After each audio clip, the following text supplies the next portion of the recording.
मी काकूकडेच राहत होतो. काकाचं निधन झाल्यावर एके दिवशी काकू मला खोलीत घेऊन गेली आणि मी तुला एक मौका देते म्हणाली. मी पण सुरू केला. ती माझी केस जोराने पकडत म्हणाली, विजय, तुझी काका पण असंच करायची. विजय, थांबू नको आता. नको थांबू. हे एक तास मला सुद्धा चेव चढला. मी घामोघूम झालो होतो. काकू सुद्धा आपले दोन्ही हात बेडला पकडून होती. आता मला सुद्धा जास्त वेळ राहणं अवघड होतं. मी काकूला म्हणालो, काकू, मला सहन होत नाहीये. ती पण म्हणाली, हो पच्चू, असं समज की मी तुझी मैत्रीण आहे. हे एक तास मी पागल झालो. मला आता काय करू काय नको असं झालं. माझं नाव विजय, वय 32. सध्या मुंबईत नोकरी करतोय. मी मूळचा पुण्याचा आहे. लहानपणापासून मी माझ्या काका काकूंकडेच राहत होतो, कारण माझ्या बाबांचा एका कार अपघातात निधन झाले. काकू काकांना पण मूल बाळ नव्हते, म्हणून मला आपल्या मुलांप्रमाणे जीव लावतात. कल्याणमध्ये आमचं दुमजली घर आहे. माझ्या काकूंचं नाव सुनंदा आहे, वय 32. काकूंची तशी पुटकीच आहे, पण अंगापिंडाने मात भरलेली होती. त्याचा स्वभाव तसा कडक शिस्तीचा असेल, पण व्यक्तिमत्व मात्र टमटमीत. माझ्या काकू नेहमी साडी घालूनच असायच्या, त्यामुळे त्याचं शरीर शक्यतो झाकलेलंच असायचं. मी कधी काकूंना असं बघितलं नव्हतं. पण जेव्हापासून त्या रात्रीची घटना घडली, तेव्हापासून काकू आणि मी एकमेकांच्या जवळ पडलो. ही घटना घडली तेव्हा मी 26-27 वर्षाचं होतो. त्या दिवशी काकांना हार्ट अटॅक आला आणि काकांना हॉस्पिटलमध्ये ॲडमिट करावं लागलं.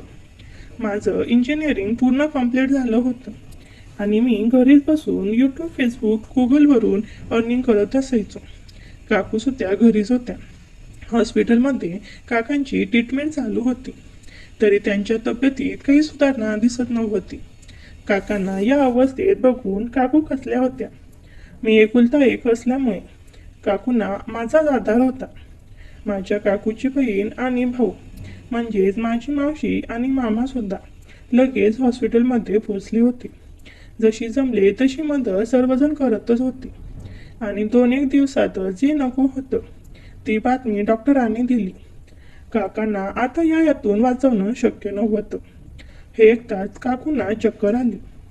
मी सोबत असल्यामुळे त्यांना सावरलं. काका आता व्हेंटिलेटरवर होते, त्यामुळे जोपर्यंत व्हेंटिलेटर चालू तोपर्यंतच काकांचा श्वास चालू. मी आणि काकू काकांना शेवटचा भेटायला ICUमध्ये गेलो. काकू आता थोड्या सावरल्या होत्या. त्यांनी रडत रडत काकांना मिठी मारली. मी सुद्धा काकांचा हात हातात घेऊन रडू लागलो. काही वेळातच काकांनी शेवटचा श्वास घेऊन आपली जीवनयात्रा संपवली. आम्ही ICUमधून बाहेर आलो आणि काकू मला मिठी मारून रडू लागल्या. नंतर सगळी विधिक्रिया आवरायला दिवस गेला. दिवस मावळला होता. संध्याकाळचे 7 वाजले होते. अंत्यविधी वगैरे सगळं नातेवाईकांनी सांभाळून घेतलं होतं. स्मशानभूमीतून घरी परतल्यावर मी माझ्या रूममध्ये जाऊन मनसोक्त रडून घेतलं. काकू तर फक्त रडत होत्या. त्यांना खूप त्रास होत होता. थोड्या वेळाने मावशी माझ्यासाठी चहा घेऊन आली. मी उठून बसलो. चहा घेतच मी तिला विचारलं, काकू कशा आहेत? मावशी म्हणाली, ताई अजून रडत्याच आहेत रे विजय. खूप त्रास करून घेताय त्या स्वतःला. मी म्हणालो, हो ग मावशी, काकांवर खूप जीव होता काकूंचा. मलाही माझ्या सूचनाचं झालंय. मावशी म्हणाली, मी समजू शकते विजय, पण ताईला आता तुझाच आधार आहे. या वयात आता त्या तुझ्यावर अवलंबून आहेत. एवढं बोलून मावशी निघून गेली. मी आता विचारात पडलो की आता खरंच या घराचा कर्ता पुरुष मीच असणार आहे. माझ्या डोक्यात नोकरीचे पुढील आयुष्याचे विचार येऊ लागले. आता मला लवकरात लवकर नोकरी शोधून सेटल होणं गरजेचं होतं, कारण यूट्यूब, फेसबुक अशा प्लॅटफॉर्मवर मी किती दिवस जगणार होतो. या सगळ्या विचारांनी डोकं भणभणावलं लागलं होतं. माझ्या रूमच्या बाल्कनीत जाऊन मी थोडं मोकळ्या हवेत उभा राहिलो. तसं थोडं ठीक वाटू लागलं. लिव्हिंग रूममध्ये काकू आणि मावशी बसल्या होत्या. सातवनांना येणाऱ्या नातेवाईकांशी भेटत होत्या. काही वेळाने नातेवाईकांची गर्दी कमी झाली. मावशी माझ्या रूममध्ये येऊन म्हणाली, मी जेवायला घेते, तोपर्यंत तू काकू जवळ बस. मी हो म्हणालो आणि बाहेर काकू जवळ जाऊन बसलो. मला पाहताच काकू माझ्या गळ्यात पडून पुन्हा रडू लागल्या.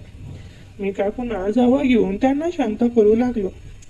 काकू रंगाने गोरप्यान होत्या, त्यामुळे रडून रडून त्यांचे गाल लाल झाले होते. डोळे सुद्धा एकदम थकले होते. काकू हुंदकीत रडत होत्या. मी म्हणालो, काकू रडू नका ना, जे व्हायचं ते होऊन गेलं. आता मी आहे ना तुमच्या बरोबर, मी सांभाळेन सगळं. काकू म्हणाल्या, हो रे बा, तुझ्याकडे बघूनच आता दिवस ढकलते आहे मी. तुझ्याकडे बघितलं की मला नेहमी त्याची आठवण येते. असं म्हणत काकू मला बिलगवून रडू लागल्या. एवढ्यात मावशी बाहेर आली आणि काकूंना म्हणाली, सुनंदाताई जेवण घ्या थोडं, 2 घास पोटात गेले की बरं वाटेल थोडं. काकू हो म्हणाल्या. मावशी म्हणाली, तू आवरून घे पहिला, चल मी तुला मदत करते, खूप अशक्तपणा आला आहे तुला. काकू म्हणाल्या, तू किचनमध्ये जेवणाचं आवरून जा, विजय मदत करेल मला. मावशी हो म्हणत किचनमध्ये जाऊन जेवणाचं बघू लागली. मी काकूंना हातात धरून उठवलं आणि त्यांना आधार देत त्यांच्याने मी काकांच्या रूममध्ये घेऊन गेलो. काकू बाथरूममध्ये जाऊन फ्रेश होऊन आल्या. त्यांचा चेहरा आता थोडा ठीक वाटू लागला. दिवसभराच्या दगदगीमुळे त्यांची साडी अस्ताव्यस्त झाली होती. त्यांचा कवर थोडा घट्ट वाटत होता. त्यांचे त्रास इतके मोठे असतील असं मला वाटत नव्हतं. काकूंचं हे असं दर्शन मला पहिल्यांदाच झालं होतं. त्यामुळे मला नकळत माझ्या मनात भावना येऊ लागल्या होत्या. इतक्यात काकू म्हणाली, विजय बेटा, मला थोडी मदत करशील का रे? मी साडी बदलायचं म्हणते, खूप अशक्तपणा आलाय असं वाटतंय. मी म्हणालो, हो ग काकू, मी आहे ना, सांग काय मदत करू.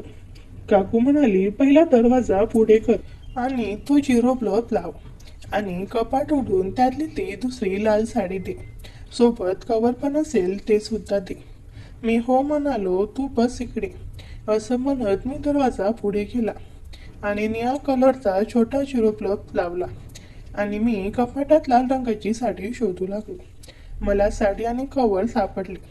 तशी मी काकूला साडी द्यायला मागे वळलो. मागे वळताच पाहतो तर काय, काकू भिंतीकडे तोंड करून उभी होती. आपल्या दोन्ही हाताने तिने हात झाकले होते. तिची पाठ पूर्णपणे मोकळी होती. तिच्या अंगावर फक्त तिची साडी होती. मला काय बोलावं ते समजेना. मी लगेच तिचे कपडे देऊन तिच्याकडे पाठ करून उभा राहिलो. इकडे माझ्या मनात तर वेगळा संघर्ष चालू होता. एकीकडे मनात नको नको ते विचार होऊ लागले होते. एवढ्यात काकू म्हणाली, विजय बेटा, अजून एक काम करशील का? कपाटात माझी निळी कापड आहे, ते देशील का रे? मी तर हे ऐकूनच उडालोच, पण कसं बसं सावरत मी हो म्हणालो आणि कपाट उघडून काकूची निळी कापड शोधू लागलो. एके ठिकाणी नीट घडी घातलेली ती कापड मला मिळाली. ती मी उघडून बघितली तर तिचा आकार आणि स्टाईल बघून माझा जीव जायचा बाकी होता. त्याचा घेर एवढा मोठा होता की माझा हात कोपरापासून त्यात मावत होता. मी विचार करू लागलो की याच्यात तर माझ्यासारखे 2 बसून जाईल. काकांनी कसं हँडल केलं असेल. काकू म्हणाली, सापडली की नाही विजय बेटा? मी हो हो सापडली असं म्हणत मी काकूला तिची निळी कापड द्यायला वळलो आणि चाटत पडलो. काकू अजून माझ्याकडे पाठ करूनच उभी होती आणि जसा मी वळलो तशी काकू कमरेतून वाकून तिची काळी कापड काढायचा प्रयत्न करत होती. काकूने कशी कशी काढून खाली टाकली आणि हा सगळा प्रकार माझ्यासमोर घडत होता. यावर माझा विश्वासच बसेना. काकू काढताना जणू राणी बनून उभी होती. काळी कुट्टा अंधारात स्पष्ट दिसत होती. मी एकदम थक्क होऊन हे सगळं बघत होतो. काकूने आता एका पायावर उभी राहून आपली डोरी काढून टाकली आणि मी दिलेली निळी कापड घालून साडी नेसून तयार झाली. त्या मंद निळ्या प्रकाशात मी जे बघितलं होतं त्यावर कुणाचा विश्वास बसला नव्हता. तयार झाल्यावर काकू म्हणाली, विजय बेटा, तू सुद्धा आवरणार आहेस ना? मी हो म्हणालो.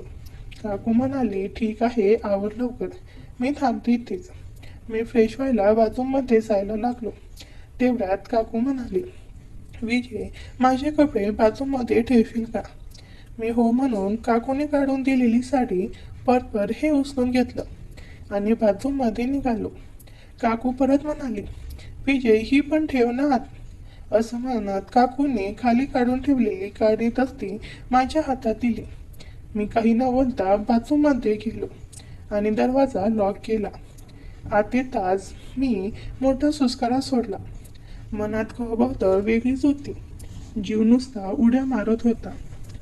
काकूचं ते रूप बघून मी तिचा दिवाना झालो. आता मी तिचे कपडे एक एक करून नीट हाणाहाव लागलो. काकूची साडी आणि परकर तर नेहमी सारखेच होते. 4-5 लिटरचा एक असेल. आणि जेव्हा मी काकूची काळी ओढणी हातात घेतली, तिचा वास घेतला, तेव्हा तर माझ्या तोंडातून अक्षरशः लाळे गाळत होते. तसा माझ्या डोक्यातून एक वेगळी संवेदना जाणवली. मी अजून थोडा वेळ बघितले आणि फ्रेश होऊन आवरून बाहेर आलो. काकू सुद्धा माझी वाट बघत बसून होती. मी तिला हाताला धरून उठवलं आणि जायला निघालो. एवढ्यात काकू पुन्हा रडू लागली.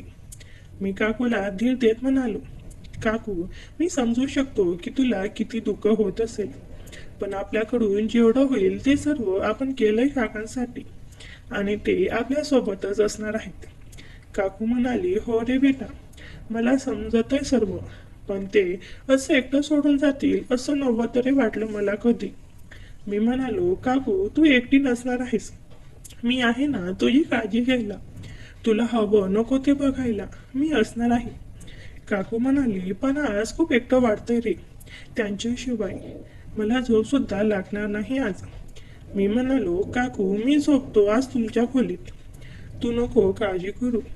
असं म्हणत मी काकूला जेवायला घेऊन गेलो. जेवत असताना काकू शांतच होती.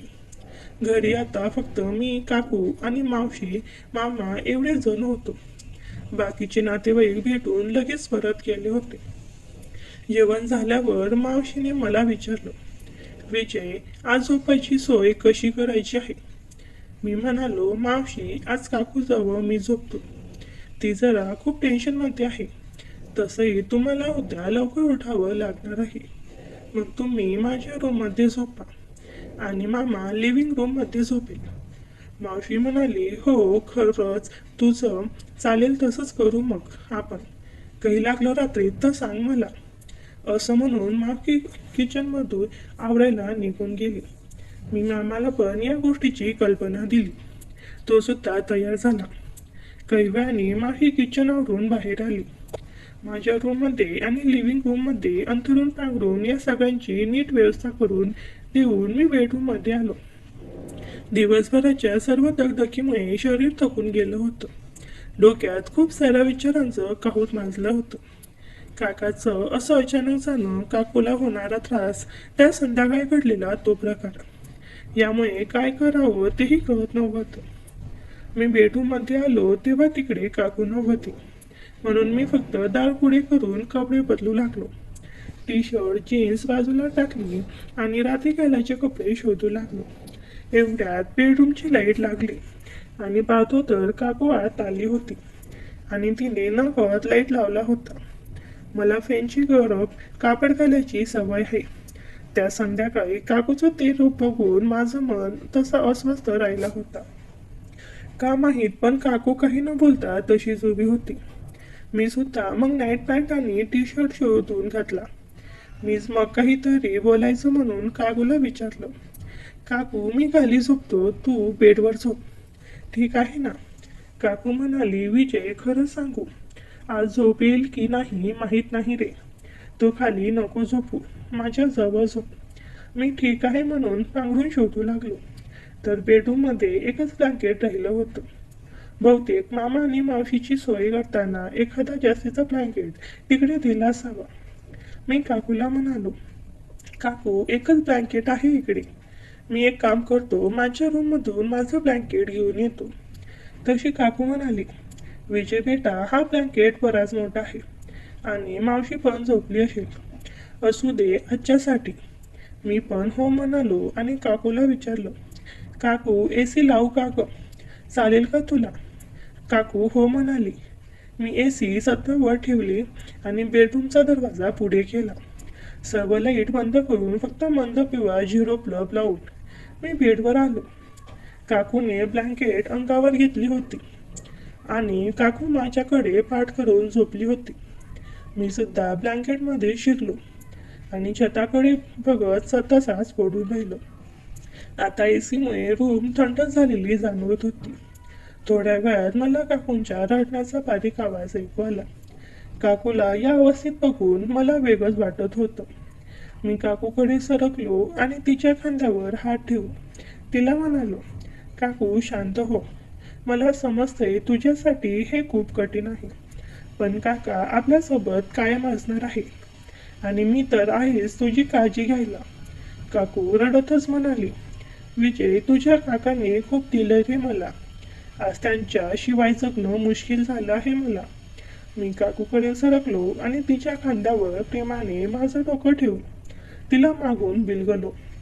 काकू क्षणभर रडायचं थांबली आणि म्हणाली, विजय बेटा तू सोबत असताना असं वाटतं की तुझे काकाच माझ्यासोबत आहेत. तू अगदी तुझ्या काकांसारखाच आहेस. असं म्हणून काकू थोडी शांत झाली. मी सुद्धा मग बाजूला झालो आणि पुन्हा एकदा छताकडे एकटक पाहत रडू पडून राहिलो. आता डोक्यातून एक विचार निघून जाऊ लागले होते. तेवढ्यात माझ्या डोळ्यासमोर काकूंचं ते रूप आठवलं आणि काही कळायच्या आतच डोक्यात नको नको ते विचार येऊ लागले. हे सर्व डोक्यात होऊ लागलं होतं. एवढ्यात काकू म्हणाले, विजय बेटा झोप लागली का तुला? मी म्हणालो, नाही ग, काय झालं? काकू म्हणाली, काही नाही रे, मला झोप लागत नाहीये. थोडी भीती वाटत होती आणि थोडी थंडी पण वाजते. एक काम करशील का? मी म्हणालो, घाबरू नकोस काकू, मी आहे ना इकडे. सांग काय हवंय? काकू म्हणाली, थोडं माझ्याकडे सरकून झोपशील का? मी हो चालेल असं म्हणत काकूकडे सरकलो. काकूने प्रेमाने माझा हात पकडून आपल्या अंगावर घेतला. आता काकू एवढा जवळ होती की मी थोडा जरी पुढे सरकलो असतो तर तिचे स्पर्श झाला असता. त्यात काकूने आपले दाट केस पाठीवर सोडले होते आणि त्या केसांचा सुगंध मला अजून पागल करून सोडत होता. थोडा वेळ तसाच गेला आणि मी काकूला म्हणालो, काकू तुला आठवतंय लहान असताना मला झोपताना अंगावर पाय टाकून झोपायची सवय होती. तू किती वेळा माझी ती सवय मोडायचा प्रयत्न केला, पण मी काही ऐकलं नाही. काकू हो ना, माझं कधी ऐकायचं नाहीस तू. पण काकाने सांगितलं की तू लगेच हो म्हणायचा आणि थोड्या दिवसांनी परत तेच चालू. असं म्हणत काकू थोडं हसू लागली. मी सुद्धा मग माझे लहानपणीचे किस्से सांगून तिला थोडं खुलवण्याचा प्रयत्न करू लागलो, जेणेकरून तिचं दुःख थोडं हलकं होईल. अजून सुद्धा मी काकूला पाठीमागून बिलगून झोपलो होतो आणि आम्ही तसेच राहून बोलत होतो. तेवढ्यात काकू म्हणाली, विजय बेटा तुझी अंगावर पाय टाकून झोपायची सवय गेली की नाही अजून? मी म्हणालो, अगदी पूर्णपणे गेलीये असं काही नाही, पण आहे अजून थोडी तशीच. काकू म्हणाली, मला वाटलंच होतं ते. काही हरकत नाही, माझ्यासाठी तरी तू अजून माझा बच्चूच आहेस. जर तुला वाटत असेल तर पहिल्यासारखं झोपू शकतोस तू. असं म्हणत काकू हाताने माझ्या डोक्यावर थापडू लागली. हे ऐकताच मी पण मनातल्या मनात खुश झालो आणि मनात विचार करू लागलो की हे काय चालू आहे. माझ्या या विचारात करण्यात काही क्षण शांततेत गेले आणि मी मनाची तयारी करून ब्लँकेट ॲडजस्ट करू लागलो, जेणेकरून मला लहानपणीसारखे नीट पाय टाकता येईल. मी विचार करण्यात बहुता जास्त वेळ गेला असावा, कारण यानंतर जे घडलं त्याचा विचार मी स्वप्नात सुद्धा केला नसेल. झालं असं, मी तिच्यावर पाय टाकताच अचानक करंट लागण्यासारखे झाले. दोघेही भानावर आलो आणि दोघांनी एकत्र डोळे उघडले आणि एकमेकांकडे पाहू लागलो. मी आता काहीही विचार न करता, काकूने सुद्धा कोणताही प्रतिकार न करता साथ टाकली. इकडे मी माझा डाव वा पाय टाकताच होता. माझे एका हाताने मी तिला पकडून जवळ ओढून घेतलं. पुढचे 4-5 मिनिट आम्ही फक्त एकमेकांना गप्पा करत होतो. काकूने थोडं थांबवायची खूण केली मी बाजूला झालो. दोघेही जोराने श्वास घेत होतो. थोडा वेळ थांबून मी ब्लँकेट काढून टाकलं. तिला परत जवळ घेतलं आणि म्हणालो, काकू तू माझा जीव आहे. असं म्हणत पुन्हा आम्ही बोलू लागलो. आता मी काकूच्या जवळ आलो होतो. माझ्या डाव्या हाताने मी काकूचे डोळे चोळू लागलो.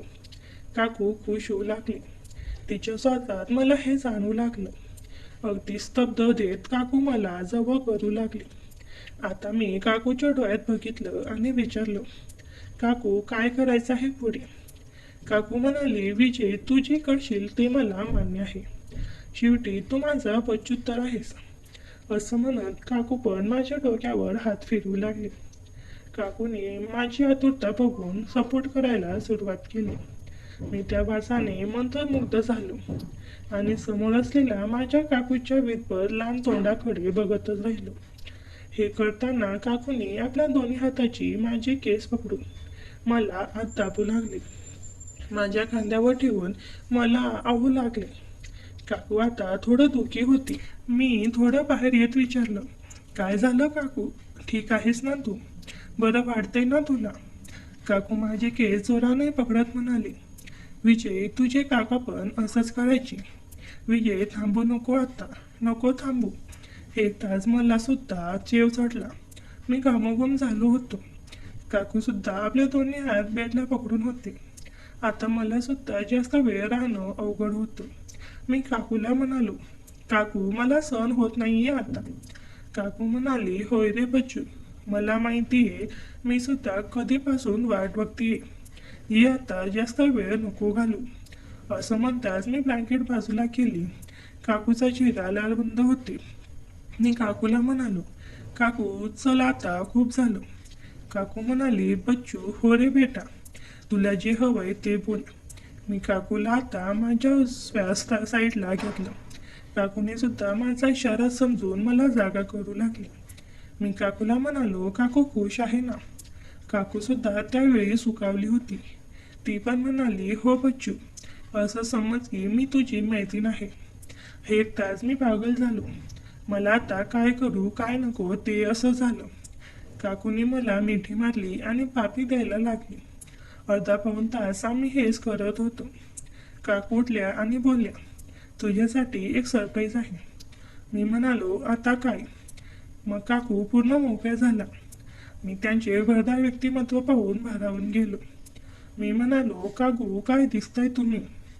माझी भावना आता दाटून आली होती. काकू म्हणाल्या, आता वेळ नको घालू. पण मी एक टक नजरेने त्याचे व्यक्तिमत्व बघू लागलो. काकू बोलल्या, अरे ते ना आता सुंदर वेळचा अनुभव का तरवतोस? मग मी माझी भावना त्यांच्या जीवनात टाकली आणि सुंदर वेळचा अनुभव देऊ लागलो. काही मिनिटातच काकूने जीवनातून रंग सोडला आणि काकू बोलल्या, विजय थांबू नको, सुंदर वेळचा अनुभव देत राहा. मित्रांनो, काकूंना खूप दिवसानंतर हा सुंदर वेळचा अनुभव मिळत होता. मग मी सुंदर वेळचा अनुभव देत राहिलो आणि काकू मला साथ देत राहिल्या. काही वेळाने मी म्हणालो, काकू माझं होणार आहे. काकू म्हणाल्या, तू थांबू नको. जीवनात रंगाच्या 5-6 पिचकाऱ्या सोड. मी गोळी घेतली आहे. पण काकूंना सुंदर वेळचा अनुभव देत असताना रंग कधी सुटला मलाच कळालं नाही. तरीही मी सुंदर वेळचा अनुभव देतच राहिलो. तिच्या चेहऱ्यावर एक प्रकारचे समाधान पसरले होते. ती आनंदात दिसत होती. तिच्या चेहऱ्यावरचे भाव बदलत हळूहळू तिची पकड मजबूत होत गेली आणि ती शांत झाली. मी इकडे तिचा पूर्ण ताबा घेतला होता आणि हालचाल वाढवत होतो. काही वेळातच मला स्वर्गात पोचल्यासारखं वाटू लागलं. ते क्षण जवळ येत माझा पान फुटला आणि मी तिच्या जीवनात आनंदाचे रंग उडवू लागलो. मला स्वर्गात रंगत असल्यासारखं वाटू लागलं. डोकं एकदम हलकं हलकं वाटू लागलं. मनावरचं दडपण पण दूर होऊन एक प्रकारचं समाधान आणि सुख वाटत होतं. काकूच्या चेहऱ्यावर अमानिक सुख आणि आनंद झळकत होता. ती शांत होऊन स्मित करत होती. तिने माझ्या केसांवरून प्रेमाने हात फिरवला आणि म्हणाली, खरंच विजयी, आज मला तू जीवनातलं अप्रतिम सुख दिलं आहेस. असं सुख आणि समाधान मला आजपर्यंत मिळालं नाही. मी आनंदाने खुश होत म्हणालो, तुझ्यासारखी सुंदर काकू असल्यावर मलाही आता कसलीच फिकीर नाही. आज मला माझ्या भावना मोकळ्या करून खूप आनंद झाला. खरंच तुझ्यासारखी काकू असणं म्हणजे खूप भाग्य लागतं. खरंच काकू, मी खूप भाग्यवान आहे की मला तुझ्यासारखी काकू मिळाली. तेव्हा काकू मला जवळ घेऊन कुरवावू लागली. दोघेही खूप दुःखी होतो. एवढ्यात हौस काकू माझ्या कानात म्हणाली, बच्चू, तू तर तुझ्या काकांसारखाच आहेस. त्यानंतर आम्हाला कधी झोप लागली समजलंच नाही. त्या दिवसानंतर आम्ही सलग 3 दिवस सुंदर वेळेचा अनुभव घेत राहिलो. पण एके दिवशी अचानक जे काही घडलं ते मी तुम्हाला शब्दातही सांगू शकत नाही. एके दिवशी मी आणि काकू सुंदर वेळेचा अनुभव घेत असताना अचानक दार उघडाच होता. तेव्हा अचानक मावशी आमच्या खोलीत आल्या आणि माझ्या सोन्याला पाहून ती वेडीच झाली. मावशी या काकूपेक्षा लहान होत्या आणि काकूपेक्षा सुंदर व शरीराने लांब व भरदार होत्या. त्या दिवसानंतर मावशीने मला तिच्या घरी घेऊन जायचा हट्ट करू लागली. मी नकार देत राहिलो, पण एके दिवशी मला तिथे जावंच लागलं. मित्रांनो, त्या दिवशी जे घडलं ते मी तुम्हाला भाग 2 मध्ये सांगणार आहे, कारण व्हिडिओ खूप मोठा झाला आहे. पुढे कथा खूप वेगळ्या दिशेने जाणार आहे. त्यासाठी चॅनलला सबस्क्राईब करून ठेवा आणि कमेंटमध्ये भाग 2 लिहा. धन्यवाद.